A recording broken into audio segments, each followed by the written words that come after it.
नमस्कार मित्रों, आप सबका हमारे चैनल पर हार्दिक स्वागत है।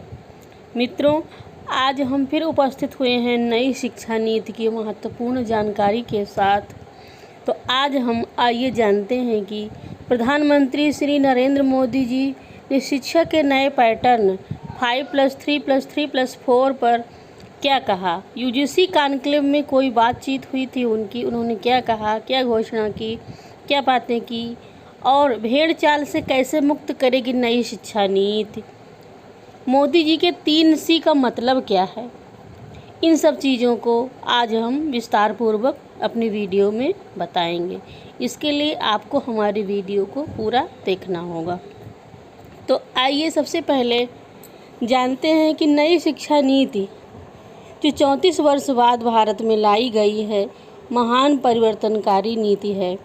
इस नीति के माध्यम से हमारी शिक्षा व्यवस्था भेड़ चाल से कैसे मुक्त हो पाएगी, इसके बारे में जानते हैं। हमारे प्रधानमंत्री जी माननीय श्री नरेंद्र मोदी जी ने नई शिक्षा नीति से नए भारत की आधारशिला बताते हुए कहा कि हमारी शिक्षा एक ही ढर्रे पर चल रही थी। इसके कारण नई सोच, नई ऊर्जा को बढ़ावा नहीं मिल रहा था।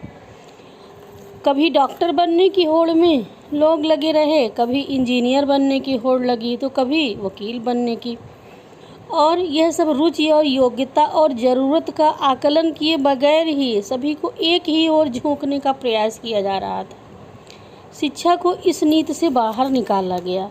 नई शिक्षा नीति में इस बात पर महत्व दिया गया कि रुचि, योग्यता और ज़रूरत का आकलन करने के पश्चात ही हर किसी को अपना व्यवसाय, कार्यक्षेत्र चुनने का हक होना चाहिए। तो ये रही भेड़ चाल से मुक्ति की बात।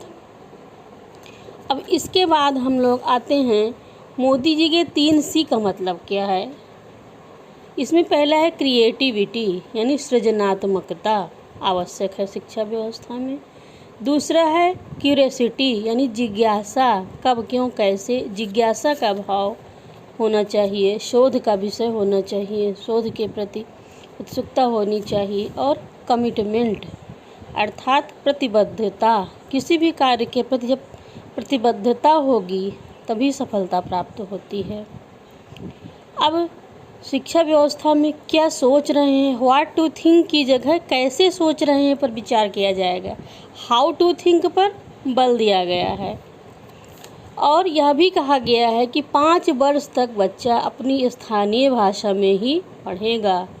जिस भाषा में वो बोलता है, जिस भाषा में वो घर में बात करता है, उससे वो आसानी से परिचित होता है। इस कारण उसकी क्षमता उसकी मातृभाषा में ही बढ़ेगी, तर्क शक्ति बढ़ेगी, उसकी ज्ञान प्राप्त करने की इच्छा बढ़ेगी, जिज्ञासा बढ़ेगी, समर्पण बढ़ेगा और सृजनात्मकता बढ़ेगी, प्रतिबद्धता बढ़ेगी।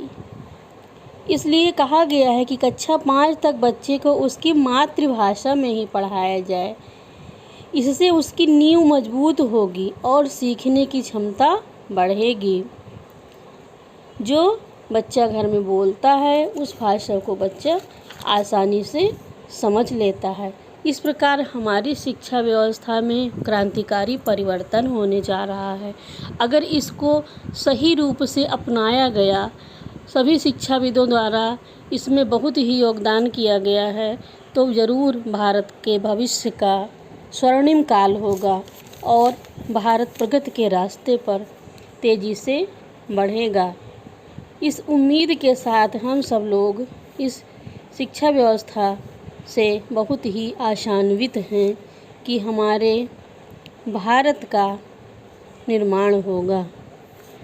मित्रों, आप सबको इस वीडियो को देखने के लिए बहुत बहुत धन्यवाद और आप लोग हमारे चैनल से जुड़े रहिए। यदि आप लोगों ने सब्सक्राइब न किया हो, जो भी हमारा मित्र हमारे चैनल पर नया हो, तो हमारे चैनल को अवश्य ही सब्सक्राइब करें और बेल आइकन ज़रूर ही प्रेस करें ताकि उसको नवीन जानकारी से भरी हुई वीडियो प्राप्त हो सके। बहुत बहुत धन्यवाद।